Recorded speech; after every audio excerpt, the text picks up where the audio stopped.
45 साल तक चलने वाली एक ऐसी जंग जिसकी वजह से 25 मिलियन लोग मर गए। दो सुपर पावर्स सोवियत यूनियन और यूनाइटेड स्टेट्स के बीच में होने वाली ये जंग, जिसमें वो कभी आमने सामने तो नहीं आए, लेकिन उनके प्रॉक्सी वॉर्स की वजह से दुनिया ही बदल गई। वेलकम टू द वीडियो जहां पे हम बात करेंगे द कोल्ड वॉर की।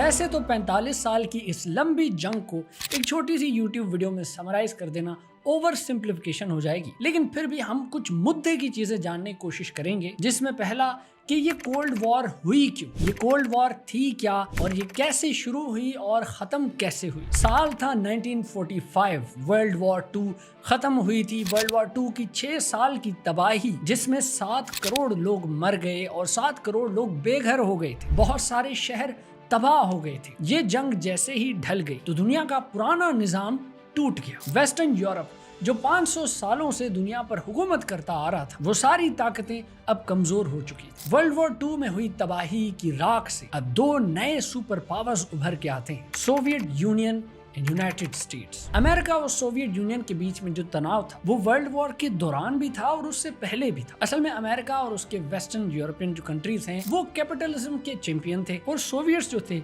वो कम्युनिज्म के। वेस्ट के लिए तो कम्युनिज्म किसी बीमारी से कम नहीं था, जिसको रोकना उनके लिए बहुत ही जरूरी था। और यही वजह है कि सोवियत यूनियन में हुई बोल्शेविक रेवोल्यूशन 1917 से लेके 1930s तक वेस्ट ने बहुत ज्यादा इकोनॉमिक प्रेशर डालने की कोशिश की सोवियत पे। खूब सारे सैंक्शंस भी लगाए और उनको एक डिप्लोमेटिक आइसोलेशन में रखने की कोशिश की। हालांकि वर्ल्ड वॉर 2 में ये कट्टर दुश्मन एक पेज पर आ गए थे और वो इसलिए आए थे क्योंकि इन दोनों का एक कॉमन एनिमी था और वो था नाजी जर्मनी। लेकिन ये जो अलायंस है ये एक किस्म की मजबूरी के तहत हुई थी। हिस्ट्री की किताबों में तो इसको मैरिज ऑफ कन्वीनियंस भी कहा जाता है। हुआ ये कि जून 1941 में हिटलर ने ऑपरेशन बारबरोसा लॉन्च किया और सोवियत यूनियन पर अटैक कर दिया। अब इस वक्त यूएसएसआर और जर्मनी की फुल ऑन जंग चल रही थी। यूएसएसआर ये चाहता था कि वहां से अमेरिका और ब्रिटेन भी जर्मनी पर हमला कर दे ताकि सोवियट्स पर प्रेशर कम पड़े। उधर से भी जंग लग जाएगी, इधर से भी लग जाएगी, तो उनको समझ नहीं आएगा इधर जाना है कि इधर जाना है, वो टूट जाएंगे, नाजी की आर्मी टूट जाएगी। लेकिन अमेरिका और ब्रिटेन ने ऐसा नहीं किया। उनको लगा कि डायरेक्टली हिटलर की नाजी आर्मी से लड़ना बेवकूफ़ी हो जाएगी, ये बहुत रिस्की हो जाएगा। क्यों ना हम यूरोप की सॉफ्ट अंडर बेली पे अटैक करें। विंस्टन चर्चिल ने कहा कि we should strike at the soft underbelly of Europe, ताकि हम जर्मन आर्मी को कमजोर कर सके। पेट वाला हिस्सा होता है ना, जो नरम नरम हिस्सा, तो इसलिए उन्होंने फोकस किया साउथ में और पहले नॉर्थ अफ्रीका पे अटैक किया, उसके बाद फिर इटली पे। मीनवाइल वहां से यूएसएसआर और जर्मनी की जंग चल रही है। जब तक अमेरिका और ब्रिटेन डायरेक्ट आते हैं जर्मन आर्मी के साथ लड़ने के लिए, 1944 में उन्होंने जो नॉर्मैंडी पर अटैक करना शुरू किया, तब तक यूएसएसआर तकरीबन 80% जर्मन आर्मी के साथ ऑलरेडी लड़ रहा था। यानी जब दुश्मन एक भी था तब भी ये लड़ाई के तरीके पे मुतफिक नहीं थे। वो कहते थे ऐसे कर लेते हैं, तो ये कहते थे वैसे कर लेते हैं। फिर जब जंग सारी खत्म हुई तो सोवियत यूनियन और अमेरिका के दरमियान तनाव और बढ़ गया और एक नई नजरियाती जंग शुरू होने लग गई, आइडियोलॉजीज की वॉर, दी कोल्ड वॉर। अमेरिका के स्ट्रेटेजिस्ट ने इस जंग के बाद 3 सबक तो सीख लिए थे। पहला ये कि किसी भी अलायंस को, किसी भी मुल्क को यूरेशिया पर कब्जा नहीं करने देना, क्योंकि यूरोप और ईस्ट एशिया के दरमियान जो ये जमीन है ये बहुत रिसोर्सफुल है। यही तो हुआ था 1940s में। एक्सिस पावर्स जो थी उन्होंने इसी रीजन पे ही तो कब्जा किया था और फिर ये सारा मसला शुरू हुआ। यानी मेक श्योर करना है कि दोबारा हिटलर जैसा आदमी पैदा ना हो। दूसरा ये कि जब जापान ने अमेरिका के पर्ल हार्बर पे अटैक किया, वो अमेरिका के लिए एक बहुत बड़ा सबक था कि अब सिर्फ नेवल बेसिस पे रिलाय नहीं कर सकते, टेक्नोलॉजी को और अपग्रेड करना पड़ेगा और एयर बेसिस भी बनानी पड़ेंगी। तो सिर्फ समंदर से जो है वो गलबा नहीं पाया जा सकता, पूरी दुनिया में एयर बेसिस भी और नेवल बेसिस भी कायम करने पड़ेंगे ताकि कोई भी खतरा आए तो उसको पहले ही रोका जा सके। तीसरा सबक जो अमेरिका के लिए था वो ये था कि अब मिलिट्री पावर को लेके भी अमेरिका को सबसे आगे होना पड़ेगा, और ना सिर्फ नेवी और एयरफोर्स की फील्ड में बल्कि इकोनॉमिक फील्ड में और इंडस्ट्रियल फील्ड में भी अमेरिका को समझ आ गया था कि उसको नंबर 1 पे जाना है। अमेरिका की अब स्ट्रेटेजी यही थी कि पैसिफिक पर काबू पाना है, वेस्टर्न हेमिस्फीयर को कंट्रोल में रखना है, और उसके अलावा जो मुल्क वर्ल्ड वॉर 2 में हार गए हैं जैसे जर्मनी, इटली और जापान, अब उनकी रिकंस्ट्रक्शन भी करनी है, उनको बनाने में भी उनकी हेल्प करनी है ताकि वो दोबारा से दुश्मन ना बन जाए। अमेरिका की सोच ये थी कि अब अगर दुनिया में अमन चाहिए, स्टेबिलिटी चाहिए, तो कैपिटलिज्म लाना पड़ेगा, क्योंकि वो एक ऐसा निजाम है जहाँ पे फ्री ट्रेड है, ओपन इन्वेस्टमेंट है, माल जा भी सकता है, आ भी सकता है। उनके ख्याल में ये था कि सारे मुल्क जब कैपिटलिस्ट हो जाएंगे, पैसे बनाने लग जाएंगे, तो सुकून हो जाएगा, तरक्की हो रही होगी हर मुल्क में। ये सोच आइडियलिस्टिक तो थी, लेकिन इसमें अमेरिका का सेल्फ इंटरेस्ट भी शामिल था। वो तो कहता ये था कि फ्री ट्रेड होगा तो अमन होगा, शांति होगी, लेकिन इस सब का सबसे बड़ा फायदा तो खुद अमेरिका को होना था। 1945 तक अमेरिका दुनिया का सबसे बड़ा कैपिटलिस्ट मुल्क बन गया था, जो दुनिया का आधा माल और सर्विसेज प्रोड्यूस करता था। तो दुनिया में जितना भी ग्लोबल ट्रेड होता उसका ज्यादा से ज्यादा फायदा तो खुद अमेरिका को ही होता। तो उनका मानना ये था कि जब सारे मुल्क कैपिटलिस्ट ऑर्डर पे चलेंगे तो सब खुशहाल होंगे, फिर कम्युनिज्म का आइडिया ही नहीं आएगा किसी मुल्क को। अब ये जो अमेरिका की एक स्ट्रेटेजी थी, इस पर अमल वर्ल्ड वॉर 2 के खत्म होने से पहले ही अमेरिका ने शुरू कर दिया था। 1944 के ब्रेटन वुड्स कॉन्फ्रेंस में अमेरिका ने अपने एलाइज जो थे उनके साथ इकोनॉमिक एग्रीमेंट्स किए, फिर IMF और वर्ल्ड बैंक जैसे इदारे भी उन्होंने बनाए। जो अमेरिका ने सोचा था कि ये हमने करना है, अपनी ताकत हमने बढ़ानी है, वो उसने की भी।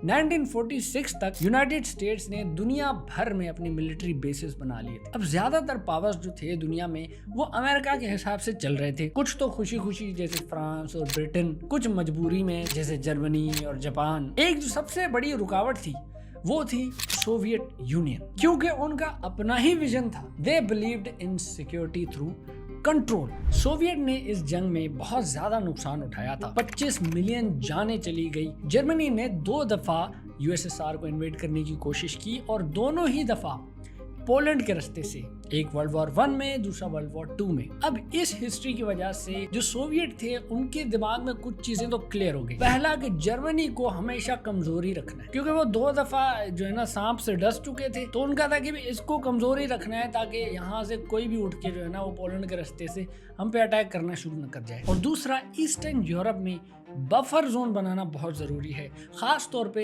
पोलैंड और उसके आसपास के एरियाज में, ताकि अगर कोई हमला आए तो उससे बचा जा सके। ये बफर जोन जो बन जाते हैं इलाके, वो एक किस्म की शील्ड होती है। इसी मकसद से फिर सोवियत यूनियन ने east Germany, Poland, Bulgaria, Hungary और रोमानिया में अपनी कम्युनिस्ट रिजीम्स कायम कर ली। फिर इन मुल्कों को सोवियत की सैटेलाइट स्टेट्स कहा जाता था। और जैसा कि मैंने आपको पहले ही बताया कि अमेरिका तो कम्युनिज्म को एक बीमारी समझता था, तो ये सारा कुछ जो हो रहा था ये तो उसके विजन के बिल्कुल खिलाफ था। वर्ल्ड वॉर 2 खत्म होने के बाद एक बहुत बड़ा सवाल उभर के ये आया कि जर्मनी का अब क्या करना है, क्योंकि सोवियत के भी उसमें मफादात शामिल थे, अमेरिका के भी थे। तो होता यह है कि उन्होंने कहा कि इसको आधा आधा कर लेते हैं। तो वेस्ट जर्मनी जो है वो वेस्टर्न अलायंस की तरफ चला गया, और वहाँ पे कैपिटलिस्ट जो है वो निजाम कायम हो गया, और जो ईस्ट वाला पार्ट है ईस्ट जर्मनी, वो USSR के अंडर आ गया और उसमें कम्युनिस्ट रिजीम आ गई। अब अमेरिका के लिए जर्मनी का दोबारा से उभरना बहुत जरूरी था, क्योंकि उनका यकीन था कि जो वेस्ट जर्मनी अब उनके पास है, ये अगर कैपिटलिस्ट निजाम में रहते हुए तरक्की करेगा, खुशहाल होगा और पूरे यूरोप का इकोनॉमिक एक सेंटर बनेगा, तो फिर जो है लोग कम्युनिज्म की तरफ जाएंगे ही नहीं। उनको एक डिफरेंस दिखेगा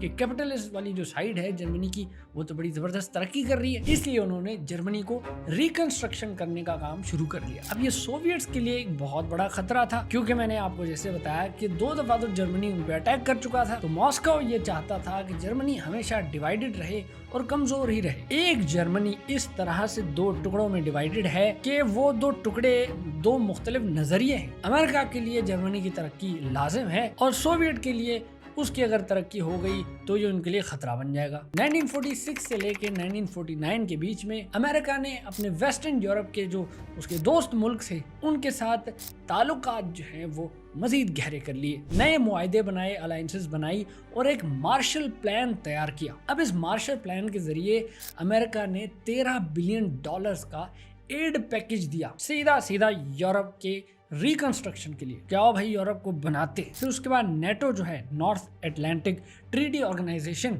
वो भी कायम हुई। उससे फिर जो यूरोपियन कंट्रीज हैं वो और सिक्योर हो गए। अब क्योंकि अमेरिका जो इतनी बड़ी मिलिट्री पावर है, उनकी मिलिट्री का एक सहारा मिल गया। वो जो कॉलेज में बदमाश बच्चा नहीं होता जिसको अगर आप अच्छे लग गए तो वो कहता है कुछ भी हो तूने भाई को बताना है, कोई भी तेरे साथ मस्ती करे तूने भाई को बताना है। तो वो जो भाई है वो यूरोपियन कंट्रीज के लिए अमेरिका बन गया। और दूसरी तरफ जो ईस्टर्न यूरोप था वहाँ पे सोवियत यूनियन ने अपनी पकड़ बना के रखी। चेकोस्लोवाकिया में तो कू करा के उन्होंने अपनी कम्युनिस्ट रिजीम कायम कर ली। हंगरी में एंटी कम्युनिस्ट जो रेजिस्टेंस हो रहा था उसको भी उन्होंने कुचल दिया। 1949 तक जर्मनी ऑफिशियली 2 हिस्सों में बढ़ चुका था, अमेरिका लेड वेस्ट और Soviet led east. Winston Churchill का मशहूर जुमला जो है वो सच साबित हुआ, an iron curtain has descended across Europe. जब यूरोप में ये 2 पावरफुल सिस्टम उभर के आ गए तो उसके बाद इन दोनों सुपर पावर्स ने नजर डाली एशिया की तरफ। जी हाँ, एशिया की तरफ, जिसमें हम भी शामिल थे। ये वो दौर था जब एशियन कंट्रीज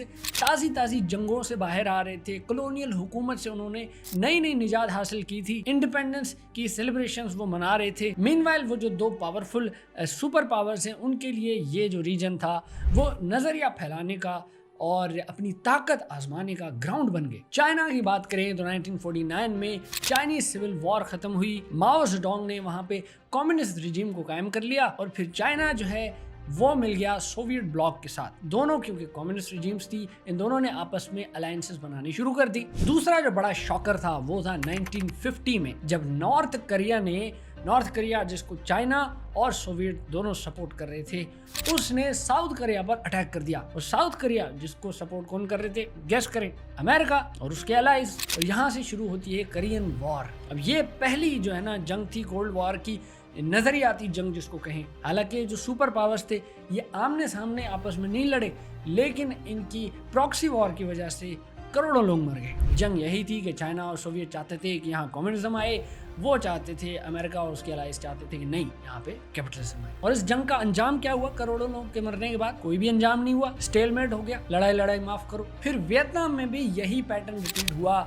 जो नॉर्थ वियतनाम था, हो ची मिन की लीडरशिप के अंदर, वो भी कम्युनिस्ट रिजीम को सपोर्ट करता था। चाइना और यूएसएसआर उसको भी सपोर्ट कर रहे थे। उन्होंने जंग लगा ली अपने साउथ वियतनाम के साथ, और अगेन साउथ वियतनाम को सपोर्ट कर रहा था अमेरिका। और यहाँ से फिर शुरू होती है Vietnam war. By the way इसी दौरान बर्मा में, थाईलैंड में, मले में और इंडोनेशिया में यहाँ पर भी जो कम्युनिस्ट मूवमेंट्स थी वो उभरने लग रही थी। और अमेरिका जहाँ भी देखता था कि भाई फलाने मुल्क में कम्युनिस्ट एक मूवमेंट उठ रही है तो उसके खिलाफ जो भी फोर्स हो, अमेरिका फिर उसको सपोर्ट करने लग जाता था। उसको हथियार भी दे रहा है, उसको पैसे भी दे रहा है कि किसी तरह कम्युनिज्म को रुका जा सके। अब एशिया में जो ये सारी जंगें हो रही थी, ये सिर्फ इसलिए नहीं हो रही थी कि अपना नजरिया फैलाना है, बल्कि जंग रिसोर्सेज को लेकर भी थी, ट्रेड को लेकर भी थी। अमेरिका ये चाहता था कि उसका जो असर है वो साउथ ईस्ट एशिया तक चला जाए, बल्कि जापान, खास तौर पर जापान तक चला जाए। वो कभी नहीं चाहता था कि जापान जो है वो कम्युनिस्ट ब्लॉक में चला जाए, क्योंकि अगर ऐसा होता है तो अमेरिका के लिए बहुत नुकसान हो सकता था। हिरोशिमा नागासाकी में बम गिराने के बाद उसको रिकंस्ट्रक्ट करना चाहता था, उसको एक कैपिटलिस्ट कंट्री बनाना चाहता था जहां वो ट्रेड कर सके और पैसिफिक में स्पेशली अपनी डोमिनेंस रख सके। 1950 के बाद ये जो कोल्ड वॉर है ये ऐसे नहीं कि यूरोप और एशिया तक महदूद रही, जी नहीं, ये अफ्रीका भी पहुंच गई, ये मिडिल ईस्ट भी पहुंच गई, ये लैटिन अमेरिका भी पहुंच गई। और इस वक्त तक दुनिया जो है वो 3 हिस्सों में बंट चुकी थी, खुद ही इन्होंने बांटी थी, जिसको ये कहते हैं फर्स्ट वर्ल्ड, जिसमें अमेरिका आता है और उसके एलाइज आते हैं। फिर सेकंड वर्ल्ड, जहाँ पे सोवियत यूनियन आता है, उसके एलाइज आते हैं। और फिर आते हैं थर्ड वर्ल्ड। थर्ड वर्ल्ड में वो सारे मुल्क थे जिनको ताज़ी आज़ादी मिली थी कॉलोनियल हुकूमतों से। वो बेचारे जैसे ही पैदा हुए एक किस्म का, तो उन्होंने देखा कि भाई दुनिया जो है वो 2 हिस्सों में बटी हुई है, 2 बड़े बदमाश हैं, एक सोवियत यूनियन, एक अमेरिका। अब उन्होंने इन सारे जो नए मुल्क थे इनको दी ऑप्शन, क्या आपने वेस्ट ब्लॉक में जाना है या ईस्ट ब्लॉक में जाना है, सोवियत का साथ देना है या अमेरिका का साथ देना है, चूज करना पड़ेगा। पाकिस्तान को भी ये चॉइस दी गई थी और हमने चूज किया था अमेरिकन ब्लॉक। इसीलिए हमने अफगानिस्तान में जंग की सोवियत के खिलाफ, but that is another video, that's another topic. खैर, तो भाई ऐसे जो भी मुल्क ऐसे आंखें खोलते थे उनको ये दो ऑप्शन जो है ना मिलते थे, इधर जाना है कि उधर जाना है, पिक करो भाई। फिर इन दोनों सुपर पावर्स का ये ऐसे ही चलता रहा, जिस मुल्क में चाहते वहाँ पे कू करा देते, कहीं पे जो लीडर्स की असैसिनेशंस करा देते। अमेरिका ने वियतनाम में, ग्वाटेमाला में, ईरान में, क्यूबा में इनकी जो पॉलिटिक्स है उसमें दखल अंदाजी करने की कोशिश की, हुकूमतें चेंज करने की कोशिश की। फिर सोवियत यूनियन ने अफगानिस्तान और अफ्रीका में अपना असर बनाने की कोशिश की। अब बात है कि इन दो बदमाशों में जो लड़ाई हो रही थी उसमें 20 मिलियन लोग जो मारे गए, उसमें 19.8 मिलियन तो थर्ड वर्ल्ड कंट्रीज के लोग ही थे। यानी इस कोल्ड वॉर की जो असल कीमत है वो बेचारे थर्ड वर्ल्ड वाले कंट्रीज जो अभी पैदा हुए थे उन्होंने चुकाई है। अब 1950 से लेके 1980s तक बहुत सारी ऐसी जगहें आई हैं जहाँ पे ये जो दो पावर्स थी ये इवन न्यूक्लियर अटैक्स के भी बहुत करीब आ चुकी थी, खास तौर पर क्यूबन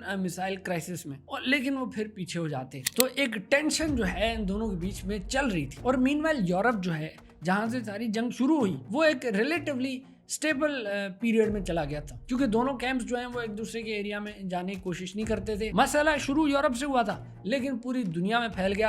अब गंद जो है वो पूरी दुनिया में फैल चुका था, लड़ाइयाँ इधर उधर हो रही हैं। जो सोर्स था यूरोप वो थोड़ा सा अब शांत हो चुका है। लेकिन अजीब सी बात यह है कि ये जो कोल्ड वॉर खत्म हुई ये खत्म भी वहीं पे जाके हुई जहाँ से ये शुरू हुई थी, यूरोप से, जर्मनी से। तो एक किस्म की ये एक्सपेंशन हुई, फिर उसके बाद दोबारा से उसी कन्वर्जेंस हुई है उसी पॉइंट पे जाके। 1950s में और 60s में सोवियत और अमेरिका जो थे ये एक रेस में लग गए थे, न्यूक्लियर रेस में। वो भी नई टेक्नोलॉजी के न्यूक्लियर हथियार बनाते जा रहे थे, ये भी बनाते जा रहे थे। 60s के एंड में जाके वो पॉइंट आ गया था जहाँ पे एक नई थ्योरी ने जन्म लिया, उसको बोलते हैं mutually assured destruction theory, mad theory. और वो थ्योरी ये कहती थी कि ये दोनों अब इतने पावरफुल हो चुके हैं कि अगर अब न्यूक्लियर वॉर इनके बीच में हो गई तो सब तबाह हो जाएगा, ये दोनों ही तबाह हो जाएंगे। 1980s में सोवियत की जो हालत थी इकोनॉमिकली वो बड़ी ख़राब हो चुकी थी। ये आर्म रेस के चक्कर में फौजियों के खर्चे भी बहुत बढ़ते जा रहे थे, इससे इकोनॉमी बड़ी सफ़र कर रही थी। और अब उनके जो नए लीडर थे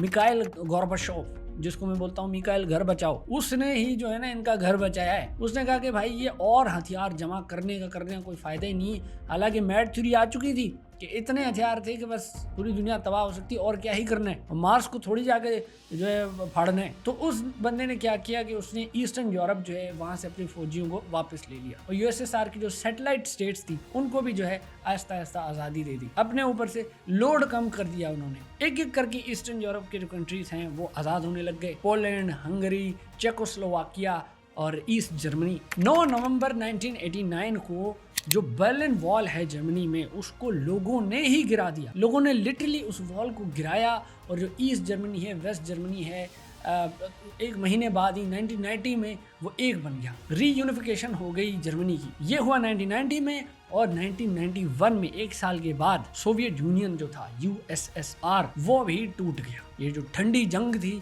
वो यहाँ पे ख़त्म हुई भाई। तो भाई ये जंग शुरू हुई यूरोप से, फिर पूरी दुनिया में बिखर गई इधर उधर, और जाके ख़त्म हुई यूरोप में। और जब ये कोल्ड वॉर ख़त्म हुई तो एक जो है ना फिर सुपर पावर बच गई। ये जंग एक ही ने जीती और वो था अमेरिका, वही बन गया दुनिया का सुपर पावर। लेकिन मज़े की बात ये है, आज की खबर ये है कि जो कैपिटलिज्म का चैंपियन था मुल्क अमेरिका, उसके अंदर आज के टाइम पे जो one of the most important cities है उसका न्यूयॉर्क, उसमें जो मेयर है जिसने इलेक्शन जीते हैं वो है ज़ोहरान ममदानी, जो कि ओपनली डिक्लेयर्ड सोशलिस्ट है। कम्युनिस्ट नहीं है लेकिन सोशलिस्ट तो है। तो उससे ट्रंप और उसके दोस्तों को काफ़ी मिर्चें लगी हुई हैं। अब देखते हैं उसका क्या असर पड़ेगा, क्योंकि कहते हैं when America sneezes the whole world catches cold. समझ रहे हो, अमेरिका छींक मारता है पूरी दुनिया को नज़ला हो जाता है, असर पड़ता है। तो शॉर्ट टर्म में ना सही, शॉर्ट टर्म में तो यही है, नीचे जाऊंगा, मैं कराची में रहता हूँ, हो सकता है मेरा मोबाइल छिन जाए, लेकिन लॉन्ग टर्म में हो सकता है पॉलिसीज, फॉरेन पॉलिसीज को लेके कुछ चेंजेस आए। Who knows. चलो जी, सब्सक्राइब कर देना, मैं चलता हूँ,